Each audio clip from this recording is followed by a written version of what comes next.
How's it going, everyone? It is Andre Williams, and over here we talk stocks. We focus on one thing: always protect your profits. And today we're going to be talking about SOFI, which was down 2.78% on the Friday. We've been seeing a pullback inside of these markets, but these levels that we are going to, we are not surprised whatsoever. We've been talking about it for quite some time already. I won't waste any more time. Let's jump into the agenda. If you're new to this channel, I just want to let you know we have timestamps down below inside the description.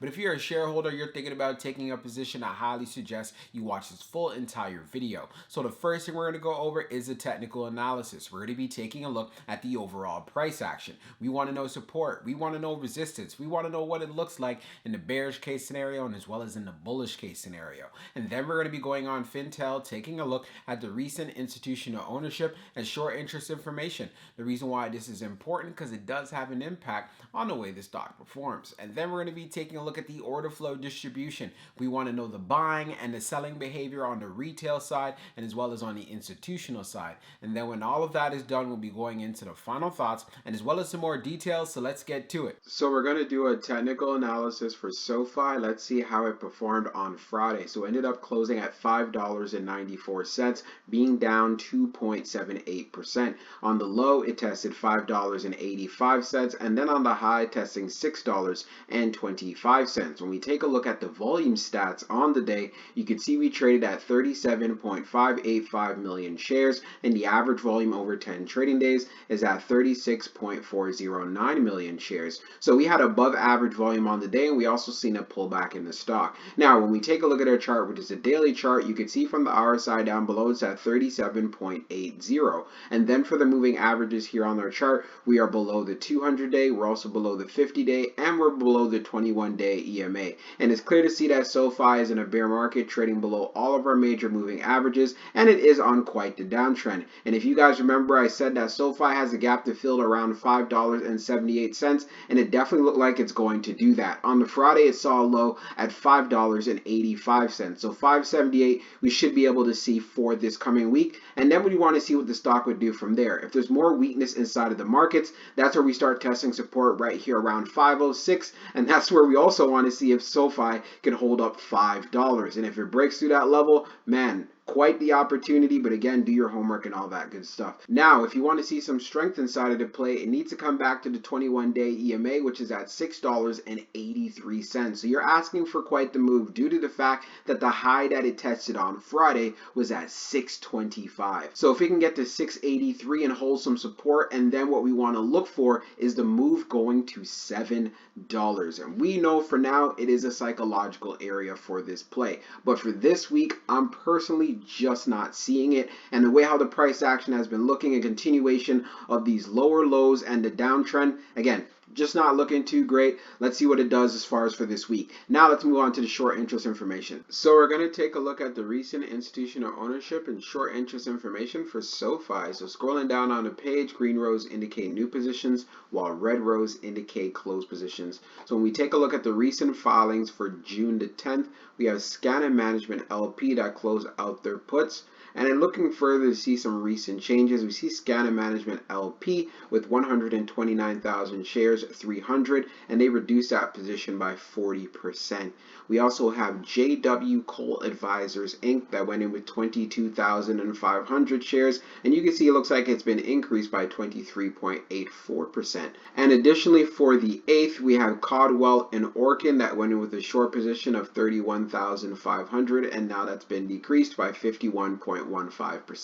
Now, when we take a look at the short interest, the off-exchange short volume ratio is at 47.80%, and then for the off-exchange short volume, it is just over 7.66 million shares. Scrolling down on the page, the short shares availability is at 10 million, updated 18 minutes ago, and then for the short borrow fee rate, it is at 2.19%. When we take a look at the history of the short volume, we can see for the close of the 9th, it was at 50.54, and then for the close of the 10th, being at 47.00. 0.80. So significant decrease right there, but taking a look at the short interest percentage of the float being at 18.02%, SOFI does continue to have short squeeze potential. Now let's move on to the order flow distribution. Now let's take a look at the order flow distribution for SOFI. So we see on the inflow, it is at 32.99 million, and then on the outflow, it's at 45.97 million. So we had an outflow day. Taking a look at the breakdown, on the large, it was 0.59 million. On the medium, it was 19.83 million. And then on the small, it was 12.57 million. Taking a look at the outflow side, you can see on the large, it was 15.13 million. On the medium, it was 19.45 million. And then on the small, it was 11.39 million. Taking a look at the large scale orders in the last 5 days, you can see for June the 10th, we had that outflow of negative 14.54 million. Analyzing the numbers even further for the small scale orders that tends to represent the retail side, you could see that we had more buying than we had selling.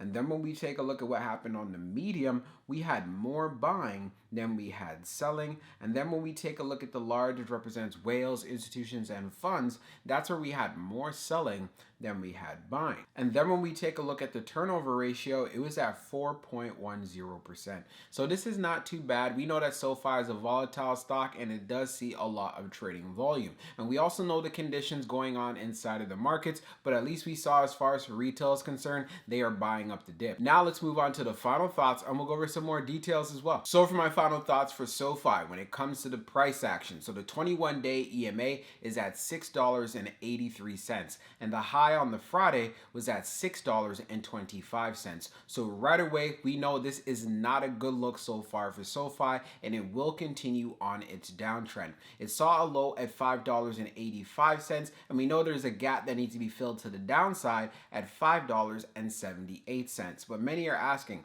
what will happen if we get down to this level and we continue to have selling pressure? So if you want to know the answer, we can get down to testing support around $5.06. And of course, you'd want to see if $5 can hold up. And if it breaks through this level, that's where things can get very, very interesting. And if you are an investor, do your homework, do your due diligence, and see if this play would be right for you, because I do feel the stock does become a lot more attractive as well. If you're looking for a reversal now, then of course we need to get back above the 21-day EMA at 683, and then of course $7 has now become a psychological area for this play. But getting the $7, then you want to see that move to gain some momentum going to around 805, and there's a gap that needs to be filled right around $8.45. But in my personal opinion, I'm not seeing this move happening for the coming week. I see some more volatility, and like I said, it will fill in that gap and it could see some more downside pressure. Also, when we went on Fintel, taking a look at the recent institutional ownership,